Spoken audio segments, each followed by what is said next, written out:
Welcome to the Java Cafe, Java fam.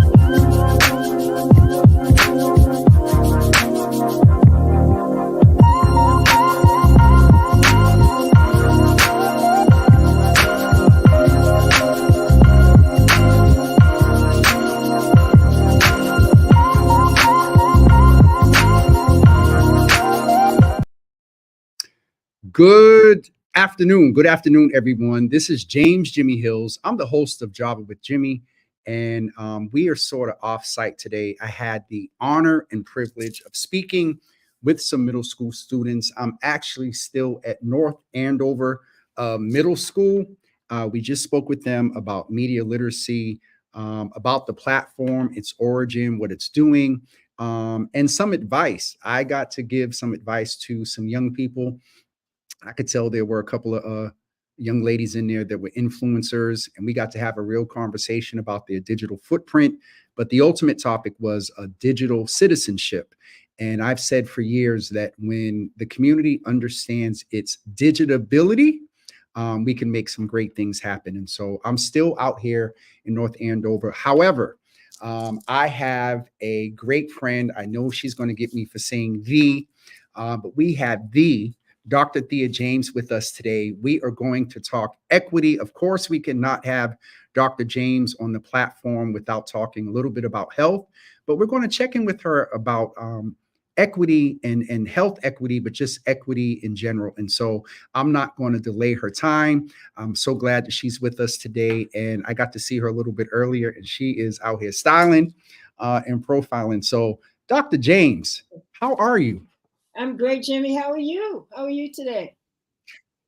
I am doing well. I'm sort of off site and not in my usual setup, but hopefully you can hear me. Hopefully everything's working and that we're good. But I am so glad that you are here. And as I always do, Dr. James, you work in medicine, you work in emergency medicine, you're a Black woman, you're a leader. So I have to pause and say, with all due, how is Thea doing? Thank you, Jimmy. Thank you so much. First of all, thank you for the privilege, to join you here today. And thank you for asking.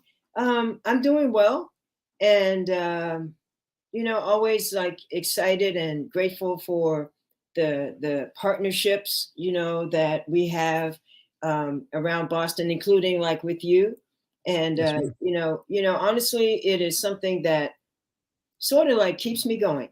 And being able to know that we can reach out anytime to pretty much anybody, and we can help each other, on this journey and in this work. And so it has really it's a time in my career that is probably the best time in my career, because of all these relationships and partnerships that that we have. So it's a good time. it is definitely awesome to hear you say that. And please excuse the young people are transitioning, and they've been gracious to give me space here.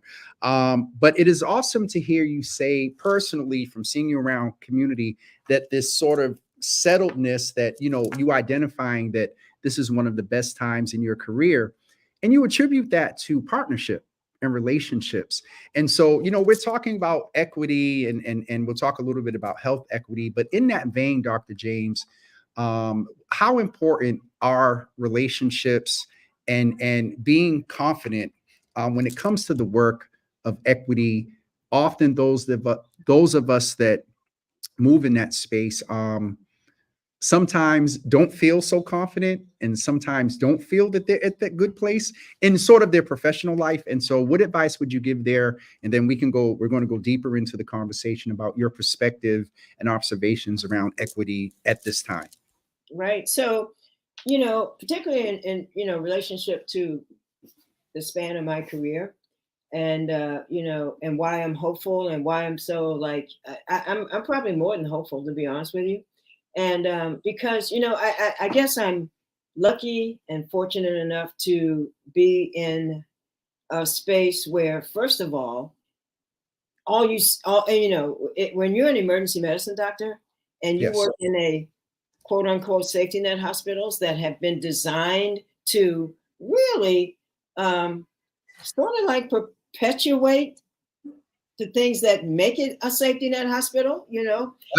And what I mean is, like, the creation of safety net hospitals in this country were to be able to take care of people who literally have been disinvested in, or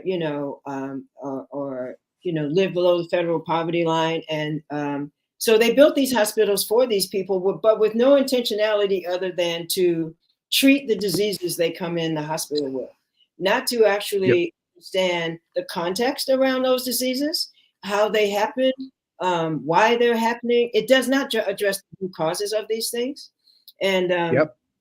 and one of the main drivers, of course, is, I guess, what is probably the most successful strategy in the country, which is excluding people from economic opportunities. So, so I would say that I am lucky to be in a place who has, actually reckoned with this, this notion of missing the root cause, and It and started out by looking at itself first to see where it is complicit or has been complicit in missing these things, looking, across at data across the institution, and then, making a commitment to have an organizational transformation.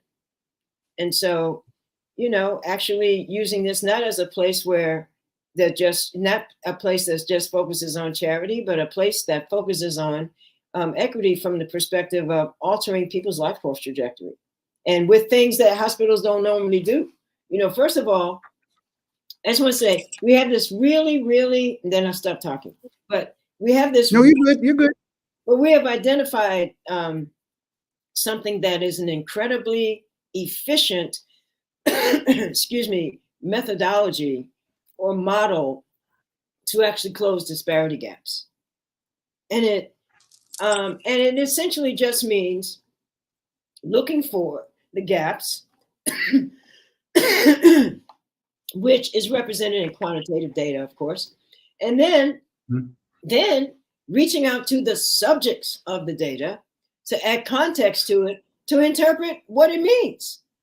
And that also means they tell you why that's happening, what it would take for that not to happen, and you co-create implementation with them. And guess what? The gaps close.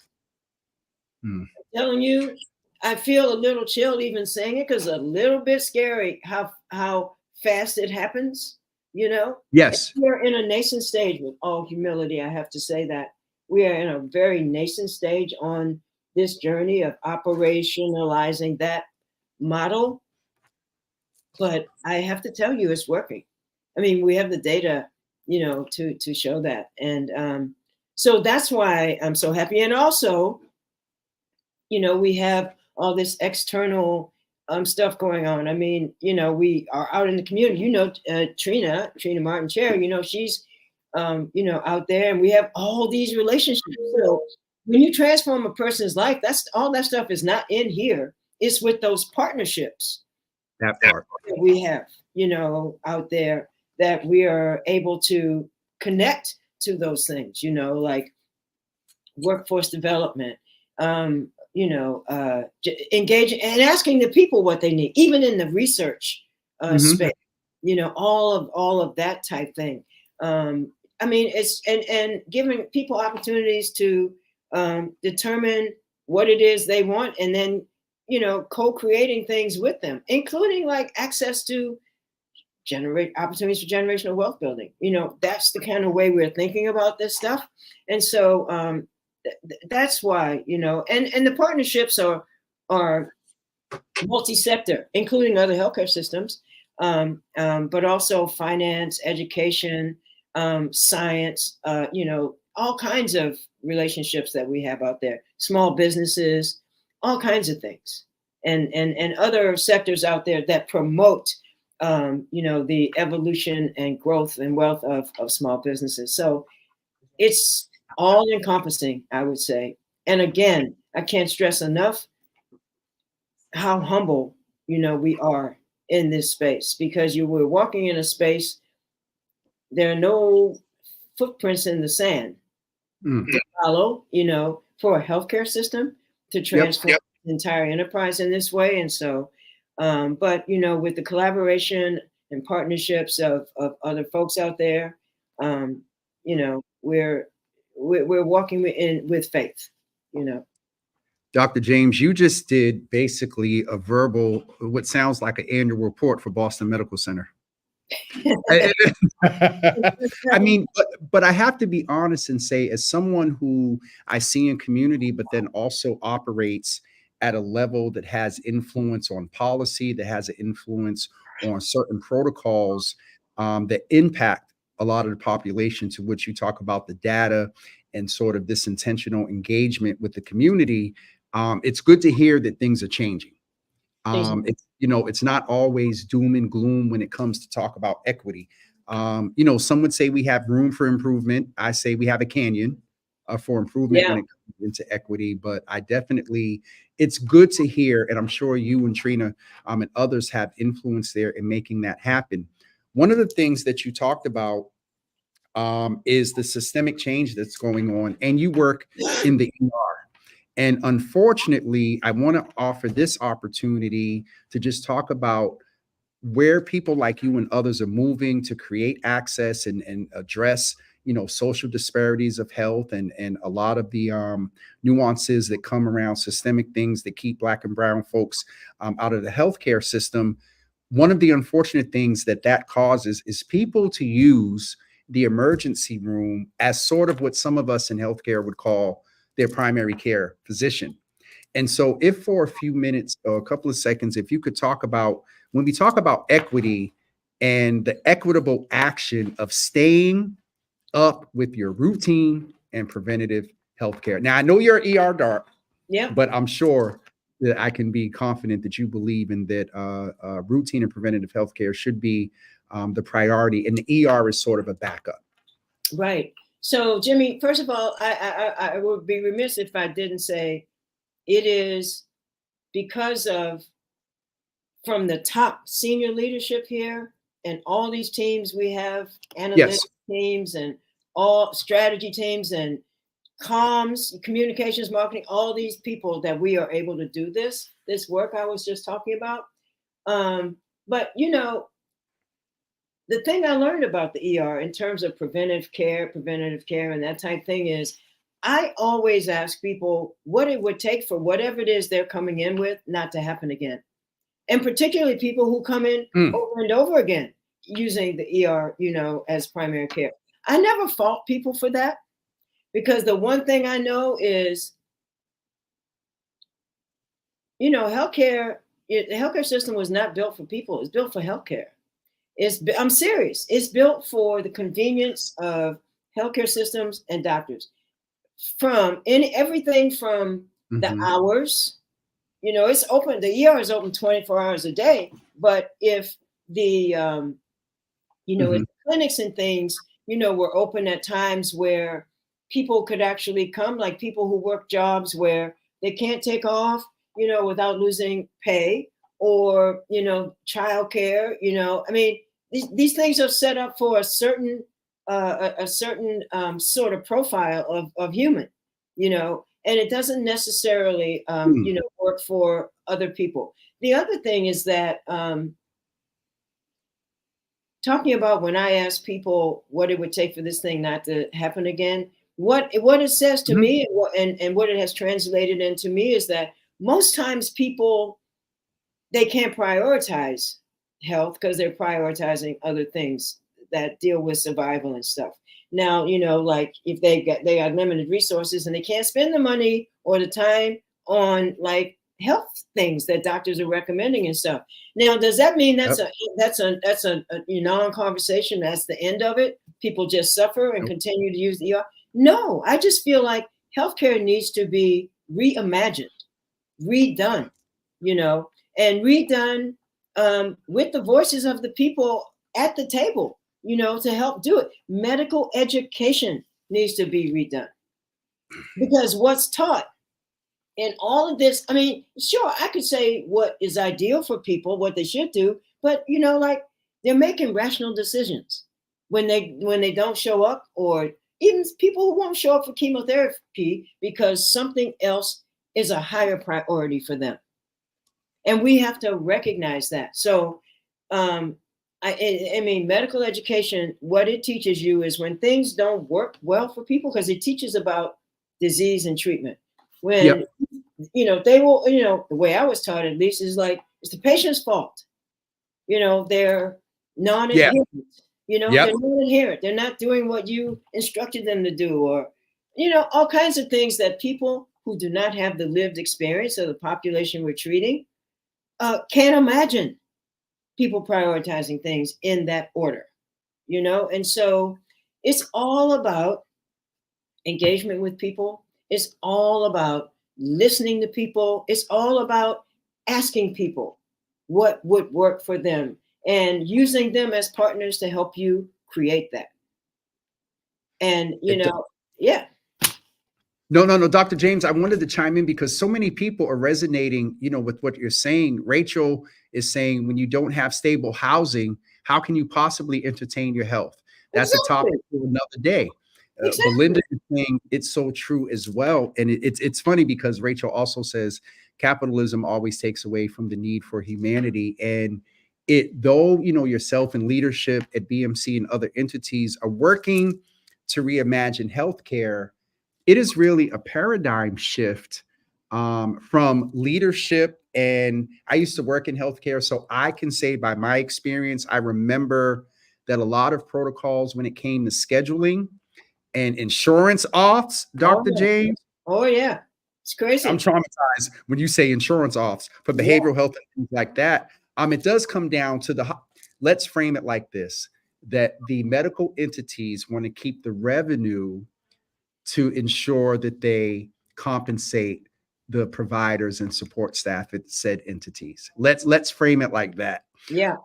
And so, they do that in very interesting ways. But when you talked about that the system was built for the system and not the people, it's just interesting because you just think when you think of medicine, you think that the priority is getting that person better. And presumably, the oath that is taken and things like that, that is the priority. But obviously, the system, as you said, needs to be reimagined. Yeah, it needs to be, it definitely just needs to be reimagined. I mean, so, traditionally when people look at some data, for example, say people are not showing up, there's a high rate of people not showing up to their scheduled appointments. So traditionally, the people who are responsible for that will like go in a room, sit at a table, and read this and try to come up with a solution. And the easiest, most obvious thing to do is to ask the people who aren't showing up. Why didn't you make it? Yeah, or what would it take for you to be able to show up? And it's so efficient. It's so easy. Just ask them. But, the culture of medicine, traditionally, it doesn't operate that way. It's interesting, Dr. James, because you talk about the trainees, and I want to ask just your perspective that some of the folks that I have talked to in the past that move in your area have named that trainees that were getting ready to enter school, they're taking their prerequisites, or they're entering as residents during and post George Floyd and in the pandemic. There's this hope and belief that there's a paradigm shift in the providers and how they entreat those that are most marginalized, that may not utilize the healthcare system because of very valid historical experiences. By your observation, or do you sort of share that sort of glimmer of hope that trainees now are coming up in a post George Floyd DEI era? And I'll just keep it, this is an interesting word, they're a little more woke. Yeah. Well, it's about how woke are they? You know what I mean? And I mean, look, I don't want to get into politics right here, but No, no, no, no.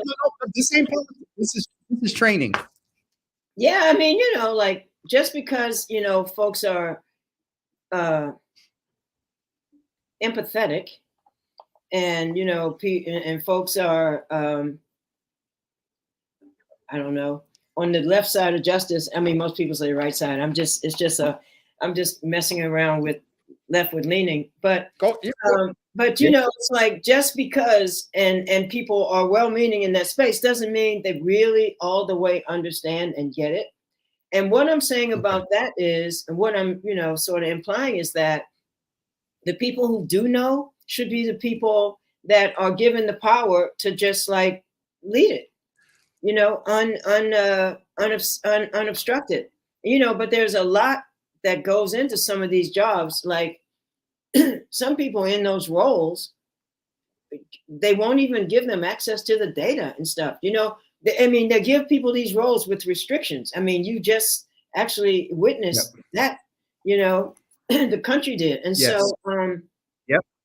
It's like, I mean, I'm just saying the people who actually know, the people who actually have the insight, the people who actually have the lived experience, who could really like transform things, they are given these jobs with like leashes and things on them and stuff. They just don't, they're not given the power and the liberty to do this kind of transformation 100%. I will tell you the truth. If I was doing a SWOT analysis, I would say the greatest threat to transformation is medical education. And the trainees. And here's the other thing about medicine. I don't mean to be dogging medicine. I'm just stating the obvious. Well, not obvious. Not at all. People, Yes, ma'am. But it's like, these kids who are training, they have to be careful, because there's such a power differential when they're training. And at each level, for some of them, there's some risk for them. Particularly, these are people whose recommendations and things like that sort of determine your ability to rise. And for example, when you're a medical student, there may be people, I mean, there's some subjectivity in how you're graded and things, particularly when you start in the clinical years. You may say something somebody doesn't like or whatever, and they may not write you a strong letter. And you might need a strong letter to get into a competitive program beyond the grades, And so, and then when you're a resident, same thing, you get evaluations all the way, And so like when I was in medical school, I just realized, I just want to remain below the radar. I'm just going to take a deep dive. I'm going to go under for 4 years and I'll come up at the end, because it's just risky. It's really risky. So these kids have to be, not to say that they can't speak out and stuff. Some of them wear it on their, they might have Black lives matter. Actually, their fellow students, white students, might be wearing the same stuff. I'm just saying, those things don't necessarily mean or translate into an opportunity to transform the status quo. Dr. James, there is so much there, and I'll just say a few words to you that I used to go through ERIS, and I used to sit with a chief, and often the school name, skip. Yeah. And where is the, where is the equity in that? And the letters, that when you see a letter from an attending or department chief, when they are really pushing for that person. And then, Right. when you're given a letter just because it's the right thing to do. And thank you for raising that. And what I also heard from you was the trainees, as you said, it depends on how woke they are, but the trainees can come in with that mentality, but then the superior, the subordinate, the superior, has influence on how much they'll progress with that sort of mentality. And so, Dr. James, we went, a few places in the spectrum of talking health and equity. The last thing that, and I really would like to, very soon we'll be able to sit next to each other. That's a whole different conversation versus this virtual Zoom stuff.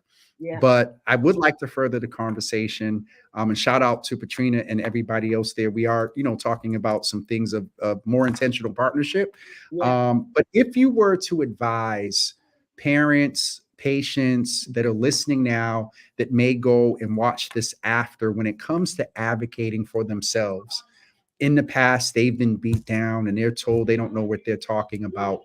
Can you just speak to, and this, I don't like this word, because the way we become more resilient is to constantly keep going through things to be resilient in. Yeah. But Yeah. can you speak to their resilience, to their patient advocacy for themselves? Right. So, first of all, I want to say most hospitals have a patient advocacy department. So Yeah. you should feel you should use that, anytime you want to. The squeaky wheel still gets the grease. Okay, let me say that. But Yes, ma'am. when you're in an encounter, with a physician, you should go there prepared with questions that you have, for the person, and anything that the person, says to you, you have to call it in the moment. How you. I mean, so say. I mean, listen. People can say all kind of like like weird things. Like question your vocabulary, your extensive vocabulary, and how you, how you gained that or developed that or whatever. Mm. Now, that's a real story, And so, and so you should ask them, how they develop theirs, or do they have one? I mean, seriously, like what is the distinction they're trying to make in asking that question? Yes, I mean, ma'am. sometimes you have to like sort of, respectfully, give people something that will leave them with a question, like a mirror, in front, and so like I've had, well, I want to finish answering your question. The other thing is, so if you go in prepared with questions and things that you have, and make sure your question is fully answered. Don't leave there. Like I used to tell my patients, I used to ask them at the end of an encounter, when you go home and somebody says, what did the doctor say? What are you going to tell them? Because I want to know that they fully understood what transpired. Yep. And that they are walking away with an understanding of, what we talked about, what they have, what the path is going forward, and that type thing. Because quite frankly, when you go in a room and, you don't know some things that a doctor thinks you should know. Like some people may have had a surgery recently, but don't know what the surgery is. That's not the patient's fault. That's the doctor's fault, Mm-hmm. And so, Yes. So make sure that you write down everything, that you hear, write down everything you want to hear. Just don't walk out don't leave having any questions unanswered. And if you encounter, a disrespectful or inequitable sort of kind of experience, you should report that. Yes, ma'am. First of all, you should state it in the moment, because I think that's the best time for one to reflect on what happened, including both people, the provider and the patient, and Yes. And it's a good learning moment, when it happens, in the moment. But the most important thing is, making sure that you have full understanding of your condition, and the plan, the treatment that happened, and any discharge instructions. Make sure you are 100% clear on those things. Okay. That's the doctor's Dr. job. James, absolutely. Job, It is so much to attempt to pack in, and these conversations are continually needed. That's why, a little bit different, but we got back to your healthy job, but we had to deviate, for a little bit. But I appreciate your candor. I appreciate your transparency, and also the level of guidance that, like, this could be used for grand rounds.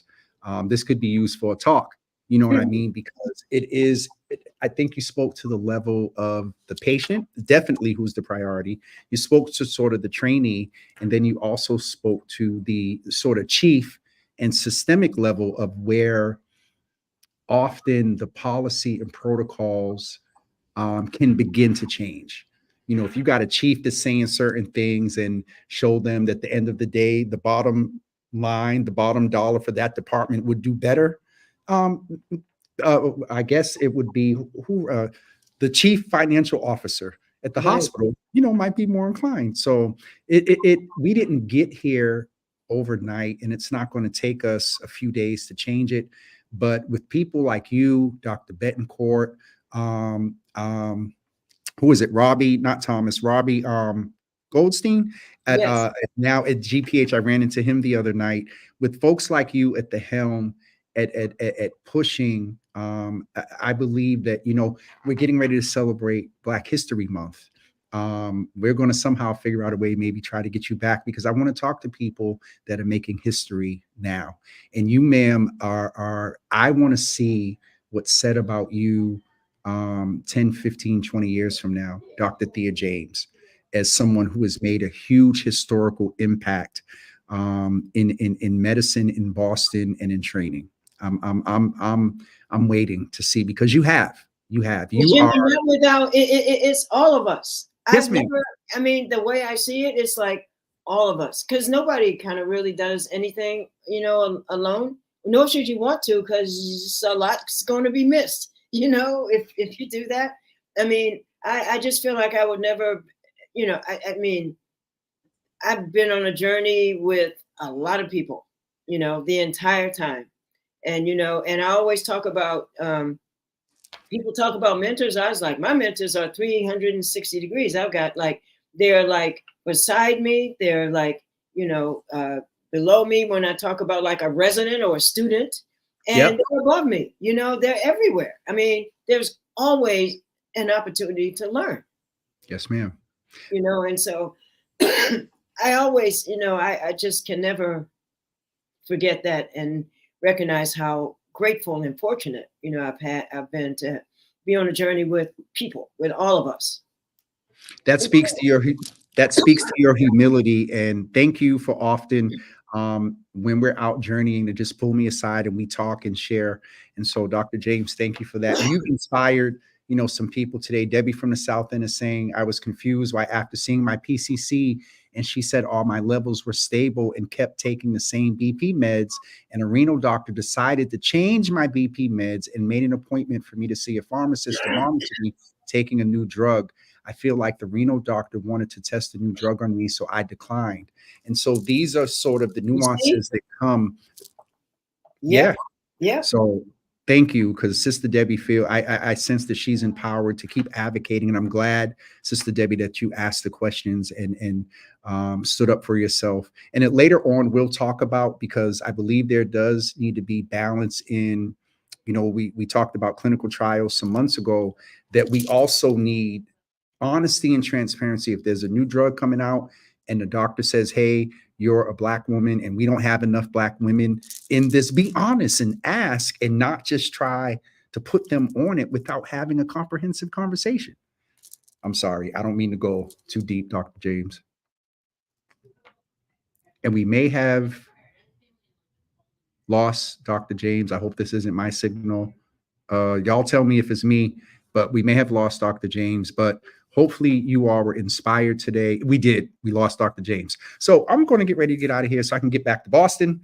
But thank you all for tuning in today. Tomorrow we are chatting with Juice Up, a Black-owned juice company. And on Thursday, we're talking with a plant-based provider that does plant-based eating. And so thank you all for tuning in today.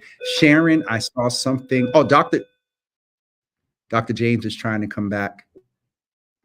We're trying to get her back. But Sharon, I saw something today about either you and Lasagna were saying we're praying, or Sharon, I don't know if you were saying it's someone's anniversary. Is this your husband that you were saying it's his anniversary in heaven? And so Sharon, yesterday was his anniversary to heaven. And so Sharon Cornelius, as we always do, we're lifting you and holding you. Thank you for being a part of the Java Cafe. And you all send some love and support to Sharon. I know I'm going to regret this, but I'm going to figure out some way or another to get the mothers together, just the mothers. No, y'all not going to Estella's. And so we're going to get ready to wrap up and get off of here. We especially thank Dr. James. Dr. James, if you're trying to hop on in the background, don't worry about it. We're getting ready to wrap up. You imparted so much into those that were listening. So thank you all for being here today. And yes, great week. Can't wait to hear from Cafe, my husband. Absolutely, Sharon. Thank you, Lasagna. And Sharon, we're uplifting you. Hopefully you and Lasagna will touch base because you all can definitely support and help one another as well. So thank you all. I'm off of here. Actually, I'm gonna wait till these kids finish transitioning because these little boogers, wow, these young people are different. I'm in the class and you know me. Boys are putting their heads down and what? Tap your boy. Tell him to put his head up. And then paused and told him, Dr. James made it back in. So since she made it back in, we're going to bring her back on camera. Dr. James, we were getting ready to wrap up and they were just so appreciative of you being in with us today. But I know we're a little bit past our time, but thank you for coming back. It just speaks to the acumen and the character and the integrity of who you are, with all due respect, just as Thea James, whether you had the credential and you worked hard for that credential. We're always going to say Dr. James, but thank you for being Thea and who you are. Thank you so much, Jimmy. Thank you for being who you are. I appreciate you so much. I told you we're not going to do this. Bye, Dr. James. I'll talk to you soon. Okay. Bye, Jimmy. Thank you. Bye-bye. So I had told Dr. James when we got on, we had a call earlier. Y'all keep your ears open for some stuff with Java and DMC. And she's, do y'all hear them children?